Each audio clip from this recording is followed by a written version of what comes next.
नमस्कार. Day with Madhu Neetu Chetu चॅनलवर आपलं स्वागत आहे. ज्येष्ठ महिन्यातील वटपौर्णिमेला स्त्रिया वडाच्या झाडाची पूजा करायला जातात. वटपौर्णिमेच्या पूजेसाठी जे साहित्य लागणार आहे ते आता आपण पाहणार आहोत. तांब्या भरून पाणी, हळद कुंकू, पंचामृत, आरतीसाठी तुपाचे निरांजन, गुळ खोबरा नैवेद्यासाठी, फुले आणि वस्त्रमाळ घेतली आहे वडाच्या झाडासाठी. उदबत्ती आणि वडाच्या झाडाला गुंडाळण्यासाठी सूत. देवी सावित्रीची ओटी भरण्यासाठी घेतलाय 1 खण, 2 पाने विड्याची, 1 नारळ, थोडेसे गहू आणि 1 आंबा. एका छोट्या वाटीत खारी, खोबरं, बदाम, सुपारी आणि हळकुंड घेतला आहे. हळद, कुंकू, सौभाग्याचे अलंकार म्हणून बांगड्या घेतलेल्या आहे आणि सुगंधित मोगऱ्याचा गजरा. पूजेची तयारी तर झाली आहे. आता वडाच्या झाडाची पूजा करूया. कोणतीही पूजा करायची म्हणजे अग्नीला साक्ष ठेवून, म्हणून पहिले दिवा लावला. पहिला पूजेचा मान गणपतीचा. हळद, कुंकू, फुले, अक्षदा वाहून पूजा करायची. कुंडीतल्या वडाच्या झाडाची पूजा करताना कुंडीवर स्वस्तिक काढून पाणी, पंचामृत, हळद कुंकू, फुले, वस्त्रमाळ अर्पण करायची.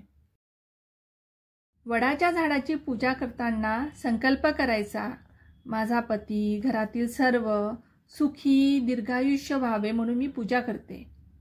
गाठ न मारता सूत वडाच्या झाडाला गुंडाळत 7 फेऱ्या मारायच्या आहे. उरलेले सूत न तोडता झाडालाच खोचून द्यायचे आहे. हळद, कुंकू, फुले वाहून देवी सावित्रीची पूजा करून घेऊ. नैवेद्यासाठी गुळ खोबरं ठेवते आहे. देवी सावित्रीची ओटी भरायची आहे. ती ओटी आपण पहिलेच इथे काढून ठेवलेली आहे.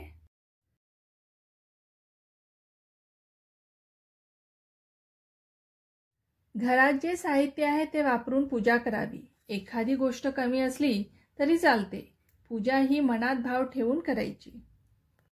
वटपौर्णिमेचा उपवास ठेवायचा असतो. काही जणी दिवसभर उपवास ठेवतात, तर काही पूजा करेस्तोवर उपवास करतात.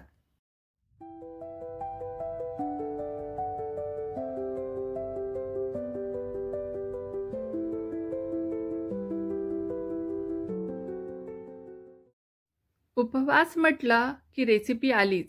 आज आपण करणार आहोत कच्च्या पपईचे वडे.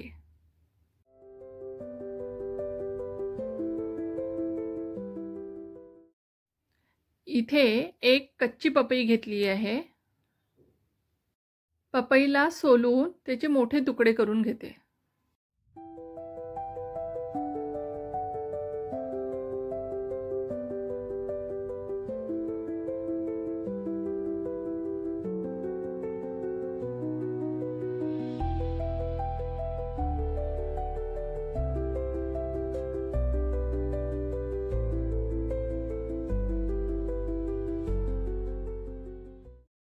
पपई कच्ची असल्यामुळे त्यात छोट्या बिया असतात, त्या स्वच्छ करून घ्यायच्या आहे.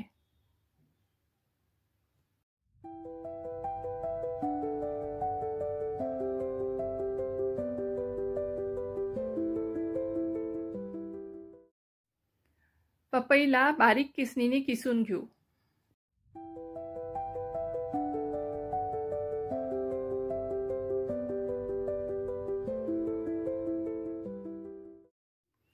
आलं, मिरची आणि जिरे याला कुटून घेऊ.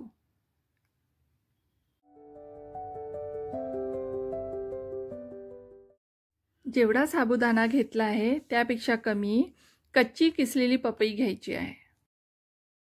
अद्रक, मिरची, जिरे याची पेस्ट घालते आहे. 2 वाटी साबुदाणा असेल तर 1 वाटी शेंगदाण्याचा कूट घालायचा. मीठ, मिरे पावडर घालून छान मिक्स करून घ्यायचं.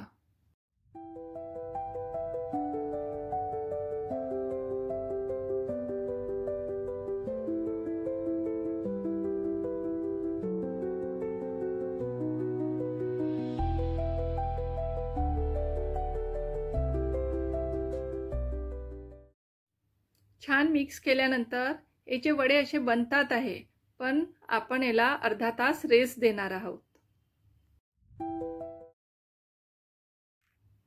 पुन्हा 1 वाटी दाण्याचा कूट घालते आहे.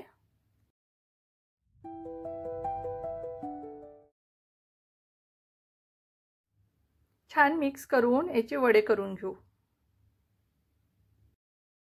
मिश्रणाचे वडे बनत नसतील तर त्यात बारीक शेंगदाण्याचा कूट घालावा किंवा उपासाची भाजणी असते थालीपीठाची, त्याचं पावडर 2 चमचे घालू शकता.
वड्यांना छान खमंग तळून नारळाच्या चटणीसोबत सर्व करू.